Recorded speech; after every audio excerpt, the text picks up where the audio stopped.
안녕하세요. 소비자 식의학 안전교실 화장품편 강사 이주영입니다. 오늘은 우리가 일상적으로 사용하게 된 화장품과 의약 외품을 올바르게 알고 어떻게 사용할 것인가에 대해서 우리 소비자들에게 몇 가지 정보를 알려드리려고 합니다. 먼저 화장품이란 무엇인지를 좀 알아봐야 되겠는데요. 화장품, 우리가 거의 매일매일 쓰고 있고 아주 어린 아기부터 노인까지 모두가 다 사용하고 있는데요. 화장품의 정의는 굉장히 넓습니다. 인체를 청결, 미화하여 매력을 더하고 용모를 밝게 변화시키거나 피부, 모발의 건강을 유지 또는 증진시키기 위해서 바르거나 문지르거나 뿌리는 등의 방법으로 사용하는 물품들을 모두 통틀어서 이야기를 하는데요. 이 정의 뒤에 숨겨져 있는 중요한 포인트를 좀 꼭 아셔야 되는데 의약품과 달리 화장품은 짧은 기간 눈에 확 띄는 뚜렷한 치료적 효과를 기대하기가 어려운 제품이다. 주로 인체의 작용이 경미한 것들을 화장품으로 분류했다라고 보시면 되겠습니다. 원래 화장품은 약사법 아래에 있었는데 1999년에 약사법으로부터 분리해서 화장품이 새로 생겨서 관리하게 되었습니다. 화장품 중에는 보면 우리가 보통 화장품 하면 기초 화장품 그리고 색조 화장품 정도로 소비자들 많이 구분을 하실 텐데요. 화장품은 크게 그냥 보통 화장품과 기능성 화장품으로 크게 분류가 될 수 있습니다. 기능성 화장품, 이 기능성이란 말은 굉장히 듣기가 좋은데 우리 소비자들한테 굉장히 어필하고 싶어하는 그런 여러 가지가 있지만 우리가 법적으로는 단 세 가지에 대해서만 기능성을 제한하고 있는데요. 첫 번째는 자외선을 차단하거나 또는 반대로 태닝하는 제품, 그리고 두 번째는 미백에 관련된 제품, 세 번째는 안티에이징이라고 우리가 보통 얘기하는데 주름 개선에 관한 제품만이 기능성으로 분류되어 있습니다.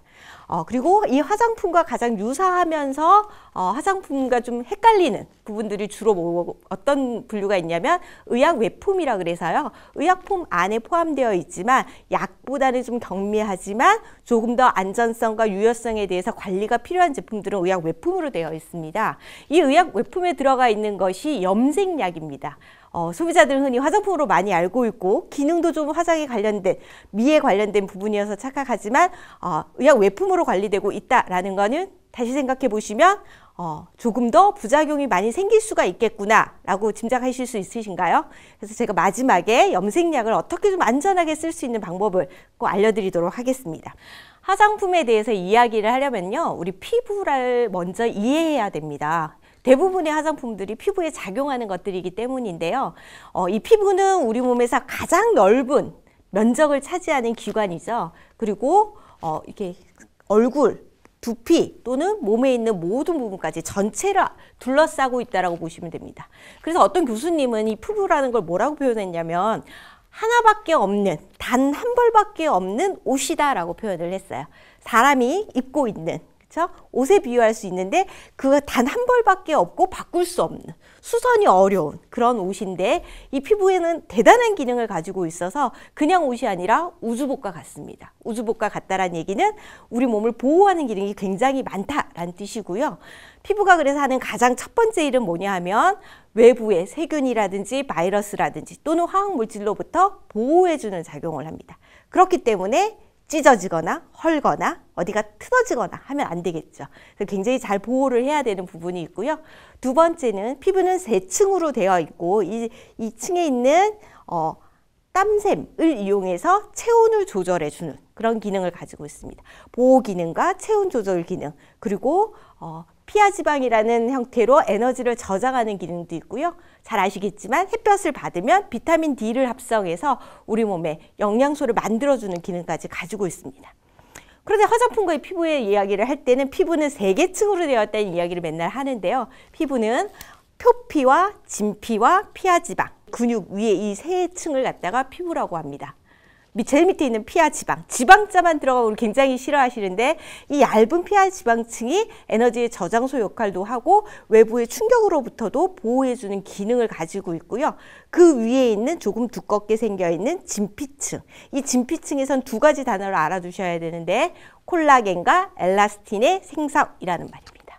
콜라겐, 엘라스틴 들어보셨나요? 콜라겐과 엘라스틴은 피부를 침대 매트릭스라고 한다면 매트릭스에 있는 스프링과 같은 기능을 합니다. 스프링과 같은 기능, 즉 탄력, 피부가 탱글탱글해지고 팽팽한 피부 가장 중요한 요건은 콜라겐과 엘라스틴이 얼마나 조밀하게 잘 구성되어 있느냐고요. 이게 사실 피부의 노화에 의해서 점점 뚝뚝 끊어지거나 조직이 성그러지기 시작합니다.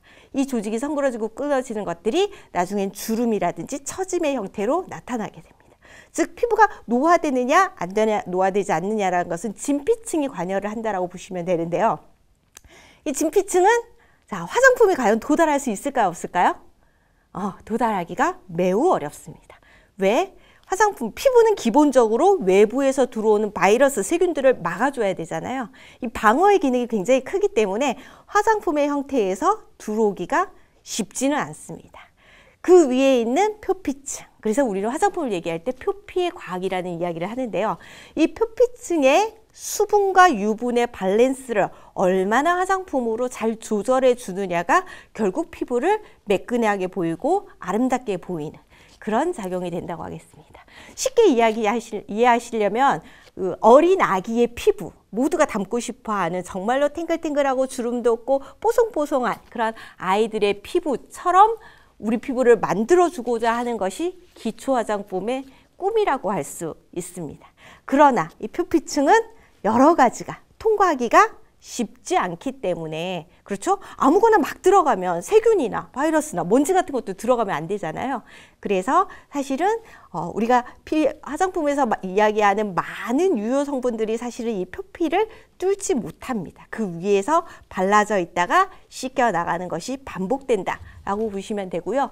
그 정도의 지식은 있으셔야지만 어떤 화장품에 대해서 광고하거나 기능을 이야기할 때 그래도 얘는 표피에서 머물다가 가겠구나. 이게 진피까지 들어가려면 굉장히 여러 단계의 장막을 거쳐서 가야 되는구나 라는 생각을 하시면 되겠습니다. 그래서 이 정도의 구조 정도는 좀 알아주시면 좋겠고요. 표피 위에 있는 각질층이라는 게 있습니다. 각질층, 우리가 흔히 말하는 때죠, 때. 여러분들은 때 미시나요? 모든 피부 관련 서적에 보면 때 미는 거 별로 권장하지 않습니다. 특히 우리나라 이태리 타올로 팍팍 미는 거 별로 좋지 않은데요. 이 각질층의 턴오버주기, 각질층은 천천히 이렇게 벽돌 같은 구조로 되어 있고 위에 낡은 각질층이 떨어져 나가고 밑에서 새로 생기는 이 과정을 반복합니다. 이 과정의 턴오버 주기를 얼마나 잘 관리해 주느냐에 따라서 피부가 굉장히 투명해 보이기도 하고 칙칙해 보이기도 합니다. 당연히 나이가 들면 들수록 각질층의 턴오버 주기, 즉 위에가 벗겨지고 새롭게 올라가는 이 주기가 굉장히 길어지게 되고요. 보통 우리가 가장 건강한 피부에, 젊은 피부의 턴오버 주기는 28일 정도로 봅니다. 즉 다시 말하면 각질이 한 바퀴 도는 것이 가장 최소 한 달은 걸리겠구나. 자, 그럼 다시 말하면 며칠 사이에 화장품을 발랐는데 며칠 사이에 피부가 확 좋아졌다라는 말은 좀 믿기 어려운 면이 있죠. 그러니까 이 피부와 표피, 그리고 각질층에 대한 이해가 있어야지만 화장품 광고를 제대로 보실 수 있겠습니다. 자, 화장품도 부작용이 난다. 겪어보신 적 있으신가요? 그다지 많지는 않습니다. 근데 이 화장품 흔히 트러블이라고 하는 것들이 사실은 점점 늘어나고 있는데요. 기능성 화장품 또는 각종 기능성 물질들이 들어가면서 좀 더 많아지고 있는 것 같습니다. 일단 나는 이제껏 트러블을 경험해 본 적이 없다라고 하신다면 정말 내 피부는 좀 운이 좋게 태어났구나 라고 생각하시면 될 것 같고요. 만약에라도 나는 화장품을 쓰고 나서 가려움증이 생기거나 붉어지거나 아니면 홍반이 생기거나 그렇죠? 아니면 퉁퉁 붓는 부종이 오거나 하는 여러 가지 형태의 어떤 안 맞는 증상이 나타날 수 있습니다.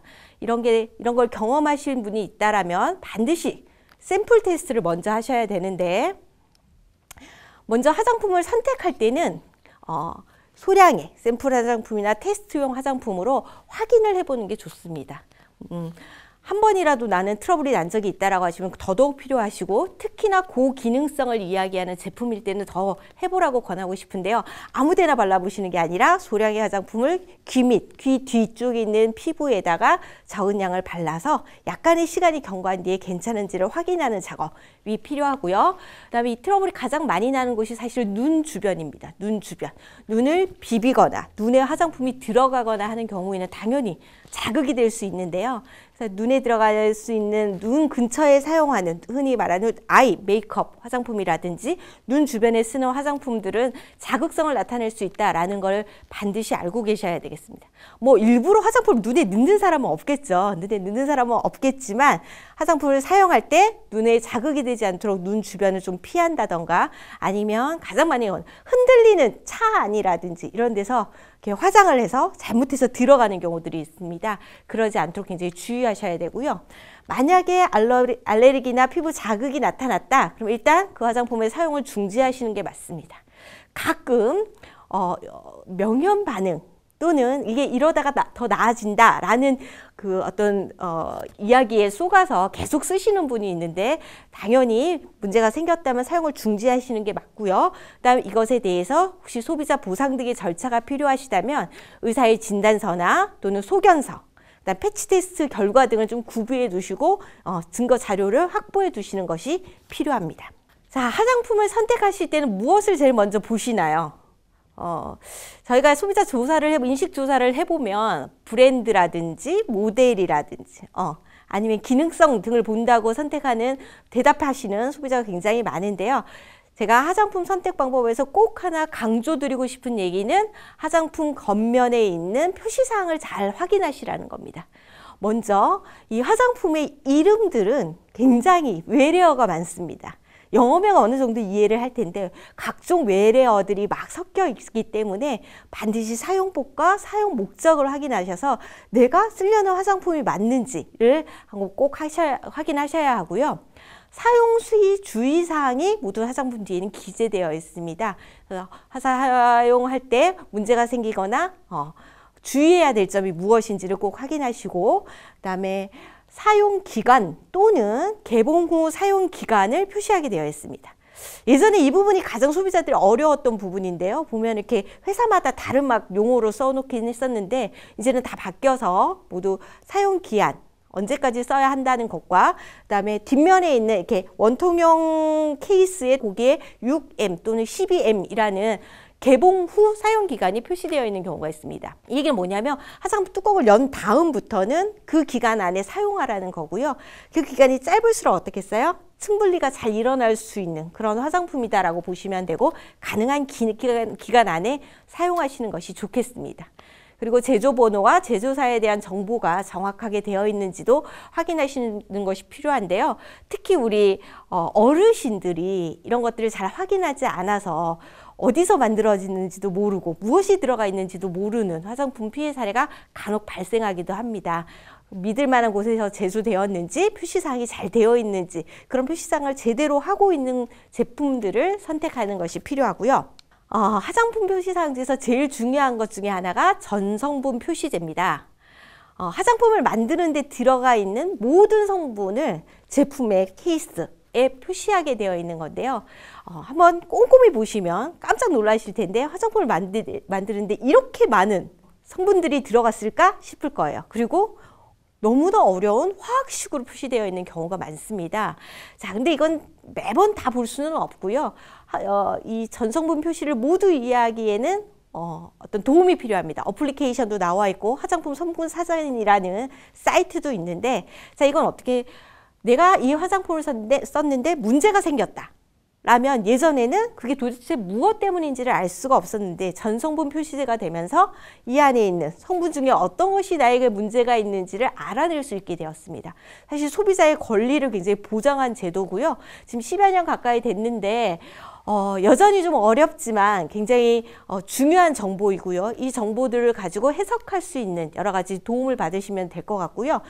다시 말하면 화장품을 썼는데 문제가 생겼다 라고 하신다면 화장품과 이 케이스에 전성분이 표시되어 있는 것을 가지고서 피부과를 찾아가시는 게 훨씬 빨리 해결책을 찾을 수 있는 방법이기도 합니다. 다음은 화장품을 안전하게 사용하는 방법, 아주 기본적인 몇 가지 룰을 좀 알려드리겠습니다. 화장품은 일단 첫 번째는 깨끗한 손으로 사용하기입니다. 깨끗한 손으로 사용하기. 설마 화장품을 쓰면서 지저분한 손으로 쓰는 사람이 있을까? 있습니다. 있고 이런 것들이 사실 뭐 본인의 집에서는 다 씻고 이런 것들을 하실 텐데 특히나 테스트 화장품을 사용한다거나 샘플 화장품을 사용한다거나 외부에서 사용했을 때는 가능한 깨끗한 손으로 사용하는 것을 가장 기본으로 좀 알고 계셔야 될 것 같고요. 두 번째는 화장품의 뚜껑입니다. 뚜껑. 네. 뚜껑에 대해서는 아무리 강조해도 지나치지 않는데 이게 뭐 귀찮고 바쁘고 막 아침에 화장하다 보니까 이렇게 뚜껑을 막 열어놓고 가시는 분들이 있는데 화장품에는 먼지나 세균, 이물질들이 들어가지 않도록 사용 후에는 항상 뚜껑을 꼭 닫아주셔야 됩니다. 닫는 것을 아주 습관화하셔야 된다라는 거 말씀드리고요.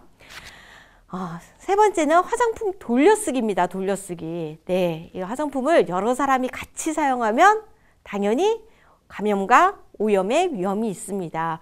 누가 화장품을 설마 돌려쓰겠어? 자, 이 부분은 사실 화장품을 처음 사용하는 청소년들이나 우리 좀 처음 사용하는 좀 어린 아이들 층에서 이런 경우가 많다고 해요. 서로 발라주거나, 자기 거를 써보라고 주거나 이런 경우들이 많이 이제 저희가 문제점으로 드러났었는데요. 그래서 화장품은 가능하면 여러 사람이 같이 사용하지 않도록, 감염이 되지 않도록 그리고 잘 관리하는 것이 필요하고요. 화장 도구 얼마나 자주 씻으시나요? 화장 도구의 관리 또는 이것도 굉장히 문제가 되는 겁니다. 화장에 사용되는 펌프라든지 아니면 붓이라든지 이런 여러 가지 도구는 항상 깨끗하게 관리해 주셔야 되고 그다음에 중성세제로 잘 씻어서 잘 말려서 써야 합니다. 이 도구에 대한 관리 그냥 쉽게 넘어가실 수 있는데 오늘 한 번 더 내가 쓰고 있는 화장 도구들이 깨끗하게 잘 유지되고 있는지 꼭 확인하시기 바랍니다. 화장품은 기본적으로 실온에 보관합니다. 한동안 이렇게 화장품 냉장고 뭐 이런 것들이 좀 제품이 있었어가지고 냉장고에 넣어두면 더 좋지 않나요? 라고 물어보시는 분들이 많은데 화장품은 기본적으로 실온에 보관하는 것을 목적으로 만들어져 있고요. 냉장 보관이 필요한 것은 아마 판매 시부터 이 화장품은 냉장 보관을 해주세요 라고 할 거예요. 그래서 기본적으로 실온을 보관하시는데 화장품은 역시나 혼합물이기 때문에 직사광선을 싫어합니다. 그래서 직사광선을 피해서 서늘한 곳에 고온이나 햇볕에 노출되지 않도록 서늘한 곳에 보관해 주시는 게 좋고요. 뚜껑이 열려 있거나 그렇게 굳거나 오염된 경우에는 즉시 사용을 중단하셔야 합니다. 사용기간 확인에서 사용기한이 표시된 제품은 반드시 시간 안에 사용하시는 거 굉장히 아까워하시기도 하고 또 화장품이 많이 변질되지 않기 때문에 좀 지나서 써도 되겠지라고 생각하시지만 내 피부에, 내 소중한 얼굴 피부에 쓰는 거라면 그러지 않으셔야 될 것 같고요. 사용하던 화장품이 딱 열었는데 향이 변했거나 그 다음에 짰는데 물과 기름이 분리되어서 쭉 나오거나 그렇죠? 그리고 크림이어야 되는데 흐물흐물해져서 물처럼 나오거나 이거는 변질된 거죠. 그래서 화장품의 어떤 내용물이 예전에 내가 쓰던 것과 다르다라면 아까워하지 마시고 반드시 더 이상 사용하지 않도록 하셔야 합니다. 무언가 분리가 된 거고 이런 화장품을 다시 재사용하는 방법에 대해서 이렇게 인터넷 같은 데서는 노하우랍시고 이렇게 떠돌아다니고 있는데 결코 그렇게 써서는 안 된다라는 거 강조드리고 싶습니다. 자, 다음은 자외선 차단제에 대해서 말씀드릴 텐데요. 자외선 차단제, 정확하게는 기능성 화장품이지만 어린아이부터 어른까지 모두가 쓰는 필수죠. 그래서 기초 화장품으로 분류하기도 합니다. 근데 이 자외선 차단제라는 것이 사실은 기능성, 요즘에 그 수많은 기능성 화장품이 나오기 전까지는 피부 트러블이 가장 많이 생기던 화장품이에요. 그래서 이 자외선 차단제는 올바른 사용법을 아주 어린 아이 때부터 알 필요가 있는데 첫 번째는 제품 포장에 기능성 화장품 문구가 제대로 적혀 있는지를 확인하시는 거.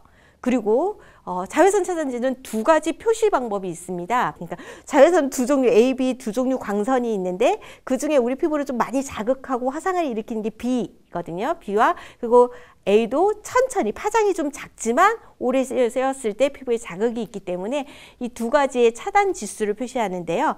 SPF는 숫자를 표시합니다. 그래서 15, 25, 30, 그다음에 50. 50 이상 뭐 이런 것도 있고요. 그다음 PA는 플러스로 표시합니다. 그래서 플러스가 하나인 거, 두 개인 거, 세 개인 거 이렇게 해서 그 강도를 표시합니다. 쉽게 생각하면은 강도가 높은 것이 좋지 않을까? 네, 높으면 차단 지수가 굉장히 높아지겠죠. 자외선은 어쨌든 많이 노출되면은 피부암을 발생시킬 가능성이 높기 때문에, 그리고 자외선이 센 여름이라든지 한낮이라든지 이럴 때는 반드시 차단을 해주는 게 필요한데요. 문제는 이 차단 지수가 올라가면 발랐을 때 이 발림성이 굉장히 답답한 느낌이 듭니다. 솔직히 자외선을 차단하는 제일 좋은 방법은 모자를 쓰고 마스크를 쓰고 선글라스를 써주면 되잖아요. 그렇죠? 그런데 그것을 화장품으로 하다 보니까 피부를 굉장히 두껍게 발린다라는 느낌이 들 때가 있습니다.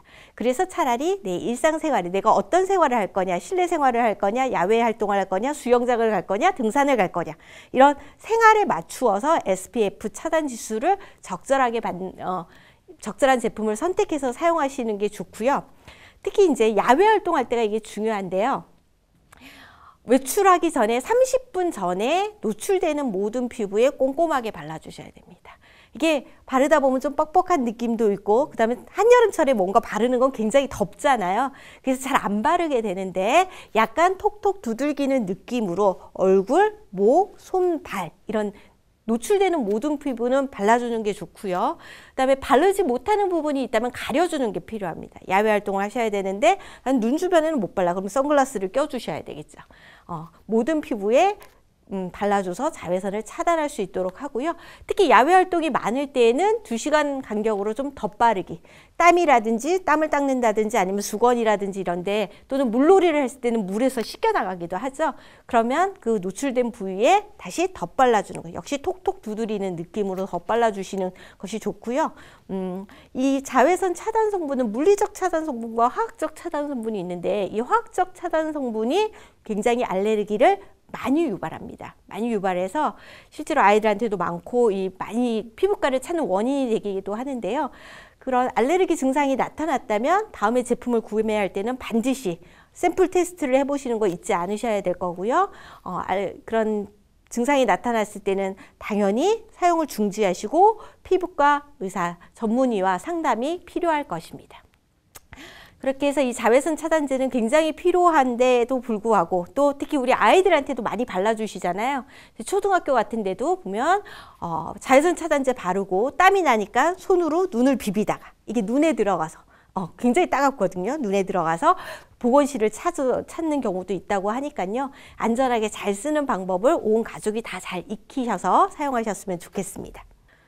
다음은 염색약입니다. 우리 화장품들 중에서 좀 화장품으로 우리가 많이 생각하는데 분류는 의약 외품이라 그랬죠. 자가 염색도 많이 하시고 집에서 많이 쓰시는데 안전하게 사용하는 방법을 꼭 알고 계셔야 됩니다. 염색약은 무조건 사용하기 전에 피부 테스트를 반드시 하셔야 됩니다. 피부 테스트, 아까 샘플 테스트처럼 귀 밑이라든지 아니면 팔 안쪽 피부에다가 피부를 좀 깨끗이 씻고 건조시킨 다음에 염색약이 보통 연모제와 산화제 이런 2가지 약품을 섞어서 사용하는 것들이 많거든요. 그것들을 똑같은 비율로, 염색할 때와 똑같은 비율로 일단 제조를 약간만 하셔서 그것을 발라주시는 거죠. 면봉으로 발라주시고 48시간을 방치한 다음에 혹시 아무런 문제가 없다라면 염색을 하셔야 됩니다. 만약에 바른 부위에 발적이나 가려움 또는 수포, 물집이 막 잡히는 경우도 있어요. 그다음에 자극, 굉장히 따가워서 그렇다면 바로 어떻게 하셔야 돼요? 물로 빨리 씻어내셔야 됩니다. 꾹 참고 이렇게 해야지 염색이 되나 보다 라고 하고 계시면 안 되고, 반드시 문제가 있으면 씻어내셔야 되고요. 염색약의 종류가 바뀌거나 미용실이 바뀌거나 어떤 방식이 바뀌거나 할 때는 다 사전 테스트를 꼭 하셔야 됩니다. 이 사전 테스트를 무시하고 간과하셨다가 두피에 평생 어떤 부작용이 남는 경우가 종종 있습니다. 그래서 염색약은 부작용이 굉장히 많구나라는 거 반드시 알아주셔야 되고요. 사용 방법에 있어서는 두발 염색 전엔 반드시 패치 테스트를 하셔라 하는 것이고요. 상처난 곳 당연히 안 되겠죠. 당연히 안 되겠죠. 그래서 상처난 곳이나 눈썹 등은 좀 피하셔야 됩니다. 그리고 몸이 아프거나 회복기에는 사용하지 말라고 하고요. 그런 얘기 들어보셨을 거예요. 임신 중에는 염색하지 말아라 이런 얘기 하죠. 네, 그러니까 내 몸 컨디션이 안 좋을 때는 이게 화학물질로 굉장히 뭔가 작동이 있는 거구나. 내 몸 가까운 데서 이런 거는 그때는 사용하지 않아야겠다라는 거 알아두셨으면 좋겠고요. 목욕 중에 혹시 목욕탕에서 염색하시는 분 보신 적 있으시죠? 목욕 중에 염색하는 거 매우 위험합니다. 매우 위험하기 때문에 절대 하지 말라고 하는데 이게 이제 편하니까 이렇게 많이 하시는 것 같아요. 목욕 중에 염색하는 거는 일단 흘러내려서 눈에 들어갈 확률이 굉장히 많습니다. 염색약이 사실 두피에도 많이 닿지 않게 조심해서 발라야 되거든요. 근데 자가 염색하시면 막 여기 막 보이는 데까지 이렇게 벌겋게 염색돼서 오시는 분들이 있는데 그런 게 목욕탕에 훨씬 많이 생길 수 있고, 그 다음에 물기에 의해서 염색약이 희석되거나 또는 그 목욕탕 안에 높은 온도 때문에 이게 내가 원하는 색깔로 잘 나타나지 않을 수도 있습니다. 목욕탕에서 원래 염색하지 마세요 이렇게 붙어 있죠. 그래서 목욕 중에는 염색을 피하시도록 하고요. 펌을 하신다, 펌을 하시거나 머리에 다른 뭔가 어떤 걸 하신다 라고 하면 1, 2주 정도의 간격을 띄고 사용하시는 게 두피 건강에 훨씬 도움이 될 겁니다. 그리고 문제가 있었을 땐 사용을 중단하고 반드시 그 문제가 지속되면 피부과 전문의를 통해서 꼭 빠른 시간 안에 해결을 하셔야지 나중에 어떤 피부에 영구적으로 남는 부작용이 없을 것입니다. 지금까지 화장품의 올바른 사용법에 대해서 알아봤고요. 염색약 주의해서 사용해야 되는 거 강조드렸습니다. 화장품에 대한 많은 정보와 많은 광고들 속에서 우리에게 필요한 정보를 현명하게 가려내는 소비자가 되시기를 바랍니다. 감사합니다.